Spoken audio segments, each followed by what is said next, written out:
नमस्कार। प्रदेश के सबसे भरोसेमंद news channel India news Uttar Pradesh Uttarakhand पर हमारी खास पेशकश में आपका स्वागत है। मैं हूं आपके साथ हेमंत कुमार और यूपी में क्राइम आउट ऑफ कंट्रोल में आज हम बताएंगे कि किस तरह से अपराध बढ़ रहे हैं।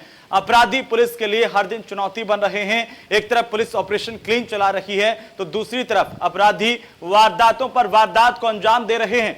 दबंग कानून का खुलेआम माहौल उड़ा रहे हैं और आलम यह है कि अपराधियों के आगे पुलिस बोनी है। प्रशासन की लाख कोशिशों के बावजूद भी क्राइम कंट्रोल नहीं हो रहा है। 3 तस्वीरों के जरिए आप जरा समझने की हम कोशिश करते हैं कि यूपी में क्राइम आउट ऑफ कंट्रोल हो गया। 3 अलग अलग तस्वीरें।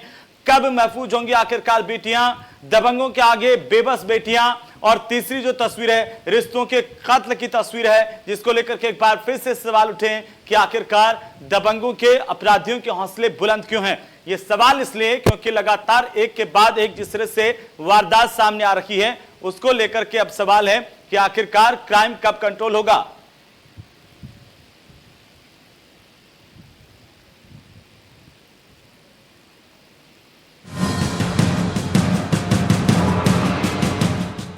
यूपी में अपराध बेकाबू है।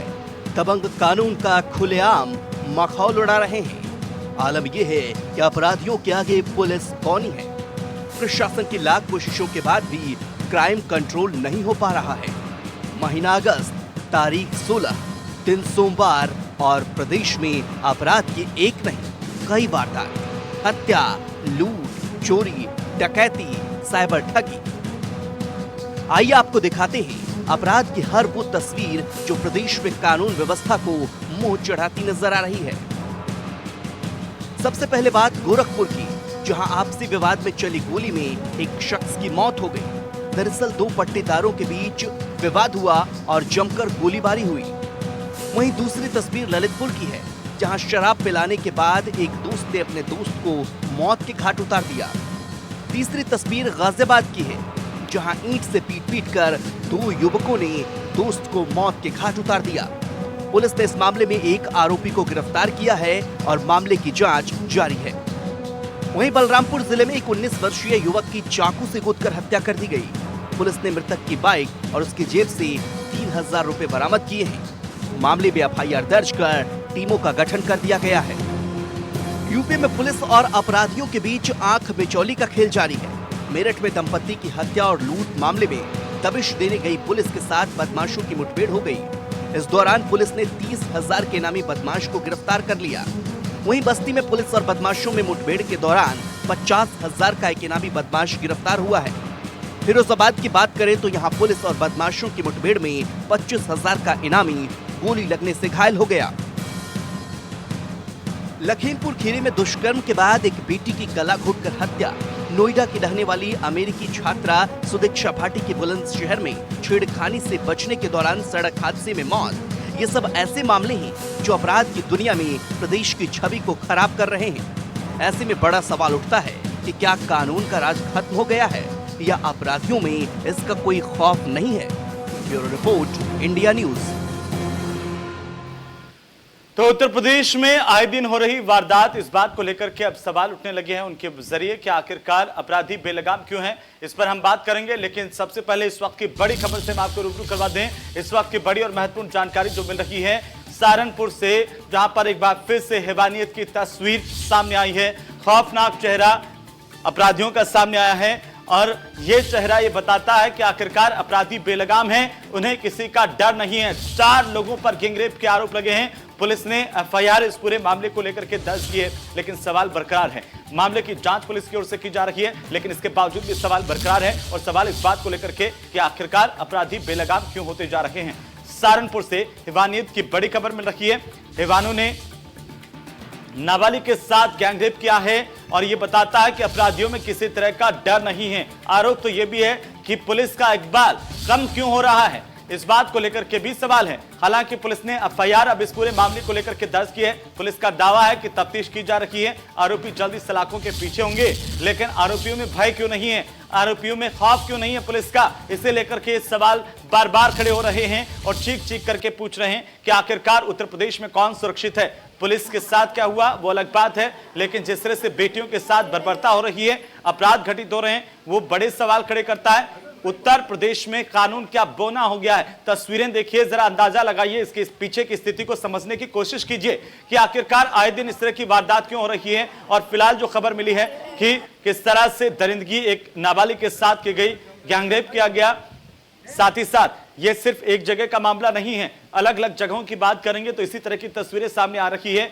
आम आदमी सवाल पूछ रहा है कि आखिरकार वो सुरक्षित क्यों नहीं है, क्यों अपराधियों के हौसले बुलंद हैं, क्यों पुलिस उनके सामने बौनी नजर आती है, वो अलग सवाल है। लेकिन फिलहाल इन तस्वीरों को देखिए, जहां पर वारदात हुई पुलिस पहुंची। पुलिस का दावा है कि अपराधी सलाखों के पीछे होंगे। हालांकि पुलिस ने कई ऐसे अपराधियों के खिलाफ कार्रवाई भी की है, लेकिन इसके बावजूद भी अपराध है कि कंट्रोल होने का नाम नहीं ले रहा, यानी कि अपराध बेलगाम है, पुलिस बौनी है। और आम आदमी सवाल पूछता हुआ नजर आता है कि सरकार हमें सुरक्षा दीजिए। वो कौन लोग हैं जो उत्तर प्रदेश की सुरक्षा व्यवस्था को तार तार कर रहे हैं? वो कौन लोग हैं जो बेटियों के साथ हैवानियत का खेल खेल रहे हैं? वो कौन लोग हैं जो आम आदमी की हत्या और मर्डर जैसी संगीन वारदातों को अंजाम दे रहे हैं? और पुलिस आखिरकार इन सबके बीच में आखिर कहां खड़ी हुई है, वो आप देखिए तस्वीरों के जरिए।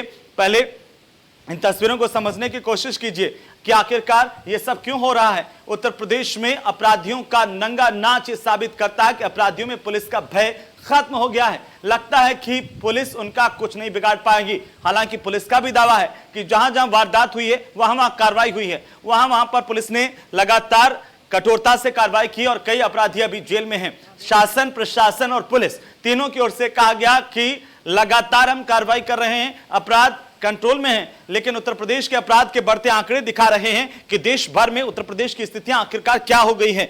उत्तर प्रदेश जिस लिहाज से पहले नंबर पर है, उसी लिहाज से अपराध में भी पहले नंबर पर दिखाई देता है। ये जो तस्वीरें जिनमें अंधेरा जरूर है, लेकिन इसके पीछे का अंधेरा यह कहता है कि आखिरकार अपराधी किस तरह से बेलगाम है, बेखौफ है और बिना किसी डर के वारदातों को अंजाम दे रहे हैं। कई जगहों पर वारदातें हुई, उसके बाद अपराधी वहां से फरार भी हुए। पुलिस के हाथ कई जगहों पर खाली है तो कई जगहों पर अपराधियों की गिरफ्तारी भी हुई। लेकिन इन सब के बीच अपराधियों पर अंकुश आखिरकार क्यों नहीं है, वो बड़ा सवाल। ऑपरेशन क्लीन का असर आखिर क्यों नहीं हो रहा? पुलिस कह रही है कि ऑपरेशन क्लीन चलाया जा रहा है, कई अपराधियों से सीधी मुठभेड़ में मार भी गिराए गए, वो भी तस्वीरें आपने देखी। लेकिन ये जो तस्वीरें हम आपको दिखा रहे हैं वो और ज्यादा खतरनाक है, और ज्यादा खौफनाक है। और ऐसा हम इसलिए कह रहे हैं क्योंकि कई जगहों पर इस तरह की वारदातें सामने आई है जो आम आदमी को डरा देती है। उसके मन के भीतर एक शंका है कि आखिरकार प्रशासन क्या कर रहा है, उसके मन के भीतर एक सवाल है कि आखिरकार उनकी पुलिस क्या कर रही है, उनके मन के भीतर एक सवाल इस बात का भी है कि उनकी सुरक्षा का आखिरकार हाल क्या है।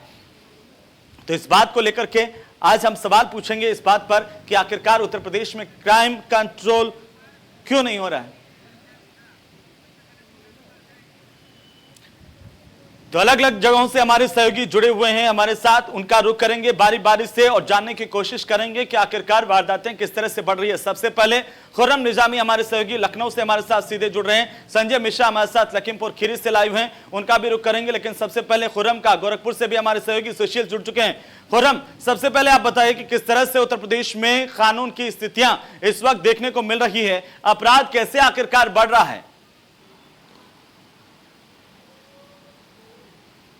देखिए, अजीब सी बात है कि जिस मुद्दे पर भारतीय जनता पार्टी पूर्ववर्ती सरकार पर हावी रही, अब वही मुद्दा उन पर हावी हो चुका। मैं बात कर रहा हूँ लॉ एंड ऑर्डर की, चाहे वो पूर्ववर्ती सरकार सपा की रही हो, चाहे उससे पहले बसपा की रही हो। भारतीय जनता पार्टी ने हमेशा हमला बोला था कि आप लॉ एंड ऑर्डर मेंटेन नहीं कर पा रहे हैं। और अब दोनों विपक्षी पार्टी, चाहे बहुजन समाज पार्टी हो, चाहे समाजवादी पार्टी हो, भारतीय जनता पार्टी पर यही हमला कर रहे हैं कि आप लॉ एंड ऑर्डर सिचुएशन संभाल नहीं पा रहे हैं। आप देखें जिस तरह से ताबड़तोड़ हत्याएं हो रही है, जिस तरीके से रेप की घटनाएं सामने आ रही हैं, ये तो नहीं कहा जा सकता है कि एकदम सारी घटना रुक जाए, ऐसा तो बिल्कुल नहीं हो सकता है। लेकिन लगाम तो होनी चाहिए, लगाम नहीं हो पा रही, लगाम लग नहीं पा रही है। ये बड़ा हैरान कर देने बात है। लखीमपुर खीरी की मामला देखें, जिस लड़की के साथ जो हादसा होता है, उसकी डेड बॉडी मिलती है, वो बहुत हृदय विदारक था। आप शाहजहांपुर की बात कर लीजिए, वहाँ पर पुलिस पर सवाल खड़े होते हैं कि किस तरह से छेड़खानी होती है, उस पर जान जाती है और बाद में पुलिस कहती है कि नहीं साहब, स्पीडिंग की वजह से, उनकी गाड़ी की तेज रफ्तार इस वजह से उसकी जान जाती है, लड़की की सुदीक्षा की। तो ये सब बताता है कि आप हैंडल नहीं कर पा रहे हैं। अभी तक की लोग भूले नहीं, बिकरू गाँव कांड कोई भूला नहीं है, किस तरह के विकास दुबे ने वहाँ कहर बरपाया था। और उसके बाद क्या कुछ निकलता है, सामने आता है कि पुलिस की मिली भगत थी वहाँ पर, किस तरह से COSO बात कर रहे हैं, YSSP का नाम आता है, तमाम चीज़ें सामने आती हैं। तो ये बताता है कि जो खाकी का इकबाल होना चाहिए वो इकबाल फिलहाल नहीं दिख रहा है, जिसको दिखना चाहिए था। जो एक खौफ अपराधियों को महसूस करना चाहिए था, जो क्लेम करती है हमारे उत्तर प्रदेश की पुलिस, उत्तर प्रदेश का निज़ाम जी। वो हकीकत में नहीं है। कागज़ जो है फाइलों में गुलाबी है, असल में ऐसा कुछ हालात नहीं है। लेकिन जो सबसे अहम बात है ये है कि पुलिस अपना काम कर रही है, कैसे कर रही है, ये एक बड़ा सवाल है। बिल्कुल खुर्रम, मैं आपके पास लौटता हूं, लेकिन सुशील सबसे पहले क्योंकि गोरखपुर की बात कर लेते हैं। और सुशील, गोरखपुर में आखिरकार कानून व्यवस्था को लेकर के क्या हाल है? हालिया दिनों की कुछ घटनाएं जो सवाल सीधे तौर पर पूछ रही हैं कि आखिर कानून का राज क्यों नहीं कायम हो पा रहा है?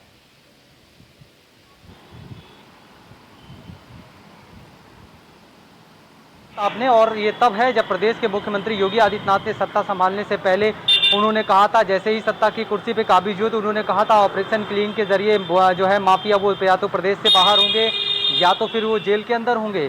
और उसके बाद से एंटी रोमियो स्क्वाड दस्ता, फिर ऑपरेशन क्लीन, तमाम ऐसी योजनाएं चला करके जो है अपराध पे लगाम लगाने की कवायद करने की बात कही थी, दम भरा था। लेकिन कहीं ना कहीं शायद उनके जो नुमाइंदे हैं या उनके जो प्रशासनिक अमला है वो इसमें पूरी तरीके से फेल साबित हो रहा है। और गोरखपुर में पिछले 1 से 1.5 हफ्तों की अगर बात कर लें तो इतने ज़्यादा क्राइम हुए हैं। केवल पिपराइच में 2 घटना ऐसा हुआ जहां एक सौदों की वजह से एक युवती ने जो है आत्महत्या कर ली अपने ऊपर मिट्टी का तेल डाल के। उसके महज 1 हफ्ते पहले एक लड़के का अपहरण होता है, फिरौती की मांग की जाती है और उसकी हत्या कर दी जाती है। शाम को हत्या होती है, सुबह पुलिस को पता चलता है और पुलिस अभी आरोपियों की तलाश करने की कवायद करती है और ये कहती है हम बच्चे को सही सलामत जो है पकड़ लेंगे, लेकिन शाम को ही हत्या हो जाती है। उसके बाद फिर जो है गोला में ही जो है एक अधिवक्ता की 2 पक्षों में मारपीट के दौरान एक अधिवक्ता को गोली मार दी जाती है। उसके बाद गोला बाजार में ही कल जो है गोला थाना अंतर्गत एक जो है 2 बाइक सवार युवक जो है एक युवती को 17 साल की जो युवती है उसको अपहरण करते हैं। उसके बाद पूरी रात जो है उसके साथ हैवानियत करते हैं, उसके साथ दुराचार करते हैं और शोर मचाने पे उसके कई जगह बदन पे जो है सिगरेट से उसको जलाते हैं और अधमरा हालत में अर्धनंग अवस्था में उसे छोड़ करके फरार हो जाते हैं। तो इस तरह की तमाम जो घटनाएं हैं, छोटी मोटी घटनाएं, तो उसको अभी जो है उसको आंकड़ा ही नहीं लिया जा रहा है। सिर्फ बड़ी बड़ी घटनाओं की अगर बात करें तो वो भी लगभग हर दिन कोई ना कोई ऐसी घटना हो रही है जो कहीं ना कहीं कई सवाल खड़े कर रही है। और कहीं ना कहीं ये कह सकते हैं कि पुलिसिया इकबाल, पुलिस का डर, पुलिस का खौफ पूरी तरीके से अपराधियों और मनबड़ों के जहन पे नहीं है और यही वजह है कि लगातार क्राइम सुशील, मैं आपके पास वापस लौटता हूं, आखिरकार गोरखपुर में कानून अनकंट्रोल क्यों है उस पर भी हम बात करते हैं। लेकिन संजय मिश्रा, क्योंकि लखीमपुर खीरी में जो बड़ी वारदात वो सबके जहन में है, सबकी निगाहों में है, आखिरकार इस तरह की वारदातें क्यों नहीं रुक पा रही हैं? हेमंत, देखिए, मैं सबसे पहले आपको ये बता दूं कि योगी सरकार भले ही ठोको नीति अपनाती है और ये कहती है कि लगातार कानून का जो भय है वो अपराधियों के अंदर होना चाहिए, लेकिन जिस तरीके से वारदातें हो रही हैं उससे साफ ही साबित हो रहा है कि जो कानून का भय यानी खाकी वर्दी का जो भय है वो अपराधियों के अंदर नहीं है। यही वजह है कि लगातार अपराध पे अपराध बढ़ते चले जा रहे हैं। ताजा मामला जो अभी लखीमपुर का जो इस समय चल रहा है उस पर राजनीति भी गर्मा गई है। शुक्रवार को देर रात जो ये मामला हुआ है इसमें जिस तरीके से एक लड़की के साथ जिस तरीके से ये छेड़खानी की गई है, दरिंदगी की गई है, वो अपने आप में सबसे बड़ा सवाल खड़ा करती है। हालांकि दोनों जो उसके आरोपी हैं वो गिरफ्तार कर लिए गए हैं, उनके ऊपर NSA के तहत कार्रवाई की जा रही है, लेकिन शायद ये कार्रवाई बहुत ही छोटी है। वजह यह है कि लड़की ने अपनी जान गंवा दी है, उसके साथ दरिंदगी की गई है, उसके जीभ काटे गए हैं, कई तरह के आरोप उसके परिजनों की तरफ से लगाए जा रहे हैं। तो इससे साफ ये साबित होता है हेमंत कि जिस तरीके से पूरे उत्तर प्रदेश में एक तरह से अपराधों की बाढ़ आ गई है। लगातार योगी सरकार भले ही कह रहे हो कि हम अपराधों को रोक रहे हैं, उनके जो DGP हैं वो कह रहे हो कि हम अपराधों को रोक रहे हैं, लेकिन अगर जमीनी हकीकत अगर देखा जाए, अगर DCRB के आंकड़े को अगर देखा जाए तो अपराध जो है वो रुकने का नाम नहीं ले रहे हैं, बल्कि पहले से अपराध लगातार बढ़ते चले जा रहे हैं। आज का वाकया अब आपको हम बता रहे हैं कि इस मामले को लेकर के राजनीति भी अब गर्म होने लगी है। आज आप नेता जो सांसद हैं संजय सिंह, वो भी आज यहाँ 2 बजे पहुंच रहे हैं। यहाँ पर जो बाल आयोग की जो सदस्य हैं प्रीति वर्मा, वो भी यहाँ पहुंच रही हैं ईसानगर में। तो कुल मिलाकर के अब इस मामले को लेकर के राजनीति गर्म होने लगी है और अगर इस पे अगर सरकार अगर समय रहते अगर अंकुश नहीं लगाती है तो जाहिर सी बात है कि सरकार की किरकिरी होगी और सरकार कहीं न कहीं अपराध को रोकने में फेल साबित होगी। जी हेमंत। बिल्कुल संजय, आप हमारे साथ बने रहिए, मैं फिर से आपका रुख करूंगा। लेकिन खुर्रम, चूंकि मामले लगातार बढ़ रहे हैं और ऐसे में उत्तर प्रदेश अगर देश के लिहाज से देखें किस तरह से आंकड़ों में नजर आता है? देखिए, अगर हम आंकड़ों की बात करें तो आंकड़ों की बाजीगरी भी समझ में आती है। तमाम ऐसे मामले हैं, बताया जाता है, जो NCRB SCRB में दर्ज ही नहीं होते हैं, बताया जाता है। कई ऐसे मामले होते हैं जो पुलिस रिपोर्ट ही दर्ज नहीं करती है। तो अब आप देखिए, बात यहाँ नहीं कि आंकड़े क्या कह रहे हैं, बात यह है कि धरातल पर दिख क्या रहा है। आप धरातल पर आप देखेंगे तो आपको संजीत हत्याकांड सामने आएगा। जो किडनैपिंग हुई थी, बाद में जब खुलता है तो मालूम चलता है पुलिस संलिप्तता थी उसमें। सामने आता है विकास दुबे। जब विकास दुबे का मामला सामने आता है तो मालूम चलता है कि किस तरीके से एक अपराधी को पकड़ने गई पुलिस वही उसके ट्रैप में फंस जाती है और 8 पुलिसकर्मी शहीद हो जाते हैं। जब आप बात करिएगा तो बात आपको आपका शाहजहांपुर सामने आएगा, जहां पर एक होनहार छात्रा की जान चली जाती है और पुलिस कहती है ओवर स्पीडिंग में उसकी जान गई, यानी कि कुछ छीटाकशी हुई नहीं थी, छेड़खानी हुई नहीं थी। ये सब बताता है कि जिस तरह का हौसला क्यों ना बुलंद हो अपराधियों का, जब अपराधियों के लिए काम मानो पुलिस कर रही हो। और अगर आप बात करते हैं, आप देखिए किस तरह से जो विकास दुबे था वो किस तरह छुप करके उज्जैन पहुंच जाता है। खुर्रम, थोड़ा सा मैं आपको रोकना चाह रहा हूं, लगातार बीच बीच में मैं आपसे भी सवाल करूंगा, जानकारी लूंगा, लेकिन फिलहाल हमारे साथ राजेश राय साहब जुड़ चुके हैं, पूर्व आईपीएस अधिकारी हैं, उत्तर प्रदेश के कानून व्यवस्था को, पुलिस सिस्टम को नजदीक से आपने देखा है। बहुत बहुत स्वागत है राजेश जी आपका इंडिया न्यूज पर। सवाल तो इस बात को लेकर के है कि आखिरकार क्या पुलिस का इकबाल हालिया दिनों में कम हुआ है, और ये जो घटनाएं हम देख पा रहे हैं आए दिन वारदात की, वो आखिर क्यों हो रही है? घटनाएं इधर कुछ हुई हैं, इधर जो है जब से थोड़ा सा जो कोरोना का प्रभाव है वो खत्म हुआ है, खत्म तो नहीं हुआ है लेकिन उसका लोगों का डर खत्म हुआ है, लोगों का मूवमेंट हुआ है, लोग बाहर निकलने लगे, सारी चीजें होने लगी। तो जो आपराधिक गतिविधियां खासतौर से गाँव में जो रंजिशें हैं, झगड़े हैं, मारपीट है, वो हो रही हैं, तो लोग बाहर निकल रहे हैं तो और भी थोड़ा बातें कर रहे हैं। घटनाएं इस बीच में हुई है, लेकिन इसमें मैं समझता हूँ कि कार्रवाई भी हुई। अभी मैं 2-3 दिन पहले मैं देख रहा था कि बुलंदशहर की एक घटना के लिए इतना हंगामा हुआ, एक जो है बहुत इंटरनेशनल फेम की हमारी बच्ची थी जिसकी डेथ हो गई थी वहाँ पर समझ पे। मैं समझता हूँ पूरा 2 दिन तक जो है वो 1-1.5-2 दिन तक पूरा टीवी पे वो छाया रहा इशू, सब बिगड़ गया, सब बिगड़ गया, सब बिगड़ गया। दोनों पकड़ के मालूम पड़ा कि नहीं वो एक्सीडेंट का मामला था, एक्सीडेंट तो पकड़े जा रहे हैं लोग। जो जहाँ घटनाएं हो रही हैं, गिरफ्तारियां भी हो रही हैं, घटनाएं तो हो रही हैं, और घटनाओं का बिल्कुल आमूल चूल उनको समाप्त कर दिया जाए, बिल्कुल पोलियो की तरह या मलेरिया की तरह कि अब इसके बाद आज से कोई क्राइम नहीं होगा। मेरा ख्याल है ऐसा भी कभी नहीं होता। राजेश जी, हम ये नहीं कहते हैं और ये सब जानते हैं कि ये संभव नहीं हो पाता कि सब क्राइम एक दिन में खत्म हो जाएगा, बिल्कुल भी घटनाएं सामने नहीं आएगी, लेकिन जिस लिहाज से क्राइम बढ़ रहा है उस लिहाज से अगर सवाल उठते हैं तो क्या वो गलत है?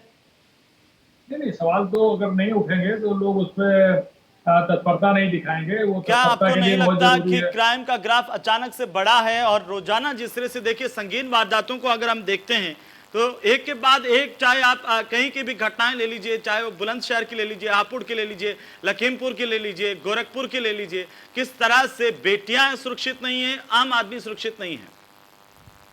बिल्कुल बिल्कुल, ये घटनाएं जो है इस बीच में काफ़ी बढ़ी हैं, और ख़ासतौर से महिलाओं के साथ जो अपराध घटित हुए हैं उनमें इधर रिसेंटली जो है वृद्धि दिखाई दी है। जो आपके किडनैपिंग जो है बीच में उधर कुछ हुई थी, जो लोगों को, जैसे कानपुर वाला मामला था, संदीप यादव का था, एक बदायूं का था, कानपुर देहात का था। तो जो इस तरह घटनाएं मर्डर्स हुए हैं, अभी प्रतापगढ़ में देख रहा हूँ मैं जो है वो आपसी रंजिश में लोग मारे गए हैं, कई घटनाएं हुई हैं और ये चिंता का विषय है। और मैं समझता हूँ इस पर सरकार को और जो प्रशासन है और जो पुलिस प्रशासन है उसको ध्यान देने की ज़रूरत है कि इन सब चीज़ों को पहले से पता करके, पहले जिसके बारे में जहाँ रंजिशें हैं, जहाँ झगड़े हैं, उन रंजिशों झगड़ों के बारे में तो पहले से जानकारी करके उस पर प्रभावी निरोधात्मक कार्रवाई करके उनको रोका जा सकता है। और जहाँ ये इस तरह के शोधे या इस तरह के लड़के हैं जिनके, क्योंकि एकाएक कोई उठ करके नहीं खड़ा हो जाता है और जा करके कहीं पे किसी लड़की को रोक ले, जो इस तरह के जो कीटाणु लोगों में होते हैं वो धीरे धीरे करके गांव में लोगों को पता चल जाते हैं। इनकी पहली वारदात नहीं होती, इसके पहले भी कई बच्चियों के साथ छेड़खानी कर चुके रहते हैं। तो जो ऐसे लोग हैं इनको पहले से चिन्हित करके पुलिस को उनके खिलाफ कार्रवाई करनी चाहिए। वो जो कार्रवाइयाँ हैं उनमें थोड़ी सी अभी ढिलाई चल रही है, और मैं समझता हूँ कि जरूरी है कि प्रशासन बहुत सख्ती से इस पे अगर लगाम नहीं लगाएगा तो जो अपराधी हैं उनका मनोबल बढ़ना शुरू हो जाएगा। लेकिन राजेश जी, आपने कहा कि जो कार्रवाई है वो ढिलाई उनमें देखने को मिल रही है। क्या आप इस बात को मानते हैं कि जो पुलिस तंत्र है उसमें कहीं ना कहीं कमजोरी जो है साफ तौर पर इस बात को लेकर के नजर आ रही है कि अपराधियों पर जो कार्रवाई ठीक तरीके से हो नहीं पा रही है, कहीं ना कहीं कमी है पुलिस तंत्र की, सिस्टम की, जिसको दुरुस्त करने की जरूरत है? पुलिस का जो सिस्टम है वो सिस्टम हमेशा इस तरह का सिस्टम है जिसमें कि लगातार जिसे कहते हैं ना एफर्ट करने की जरूरत है, क्योंकि होता यह है कि पुलिस की कार्यप्रणाली में प्राय मैंने ये देखा है कि जब कोई एक इशू सामने आता है तो सबके सब लोग उस चीज को डील करने में लग जाते हैं, और उस चीज को डील करने में जो और प्राथमिकताएं हैं वो प्राथमिकताएं कहीं ना कहीं जो है वो उससे लोग विमुख होने लगते हैं। तो होना ये चाहिए कि जो पुलिस की कार्रवाई है वो लगातार उसकी नजर हर तरफ होनी चाहिए। वो ये नहीं कह सकता कि आज हम जो है इस कार्य से बिजी थे तो इस वजह से ये अपराध घटित हो गया, नहीं, उसकी जो नजर है वो हर चीज पे होनी चाहिए, जो उसके प्रिवेंटिव एक्शन है उस पर होनी चाहिए, जो अपराधी हैं उन पर होनी चाहिए। इसके लिए जरूरी है कि प्रॉपर मॉनिटरिंग हो, वरिष्ठ स्तर पे अधिकारियों के स्तर पे जो पर्यवेक्षण अधिकारी हैं उनके स्तर पे उचित मॉनिटरिंग हो, और जो थाना अध्यक्ष और उनका जो स्टाफ है वो लगातार सतर्क रह करके जो प्रिवेंटिव एक्शन है वो लेता रहे, जो कार्रवाइयां पहले से करता रहे। ठीक है, पुलिस के जो कार्य में मतलब उसके जो कार्य हैं, जो 3 प्रमुख कार्य हैं जी, एक तो अपराध को रोकना उसका काम है, प्रिवेंशन ऑफ क्राइम बहुत जरूरी है, और दूसरा काम है डिटेक्शन ऑफ क्राइम। अगर नहीं रोक पाया, कोई ऐसा हुआ कि जो मतलब ऐसा क्राइम था कि जो नहीं रोक पाए, तो ये जरूरी है कि उसको जल्दी से जल्दी उसका इन्वेस्टिगेशन करके उसको डिटेक्ट करके जो मूल्यवान है उनको जेल भेजें, उनको खिलाफ न्यायिक कार्रवाई करें। लेकिन जो प्रिवेंशन वाला जो कार्य है वो प्रिवेंशन वाला कार्य भी बहुत इंपॉर्टेंट है, और वो अनवरत होता रहना चाहिए, चाहे बीट कांस्टेबल्स के माध्यम से, जो चौकी के दरोगा हैं, जो बीट के दरोगा हैं उनके माध्यम से, इलाके के बारे में जानकारी करके, वहाँ की सारी इंफॉर्मेशन रख करके, वहाँ के गुंडों दबंगों जो रंगबाज हैं, जो शोधे हैं, इन सब लोगों को आइडेंटिफाई करके उनको पहले से तंबीह करके, उनको वार्निंग दे करके, उनको थानों पे बुला करके, उनके घर वालों को बुला करके, जब इस तरह का दबाव लगातार बिल्कुल राजेश जी, बिल्कुल जो बिजनौर में हमने देखा कि किस तरह से एसपी का तबादला हुआ और उसके बाद में एक बड़ी जो लिस्ट है कांस्टेबल्स की, इंस्पेक्टर की, वो एक आ गई ट्रांसफर्स की। बताइए ये कैसे आखिरकार कंट्रोल होगा? खुरम, एक छोटा सा सवाल मैं आपसे जानना चाहता हूं। दरअसल जो राजेश जी ने कहा कि पुलिस की भी कहीं कार्रवाई में कमजोरी है, कौन से ऐसे मुख्य मामले हैं जहां पर लगता है कि सीधे तौर पर पुलिस नाकाम हुई है?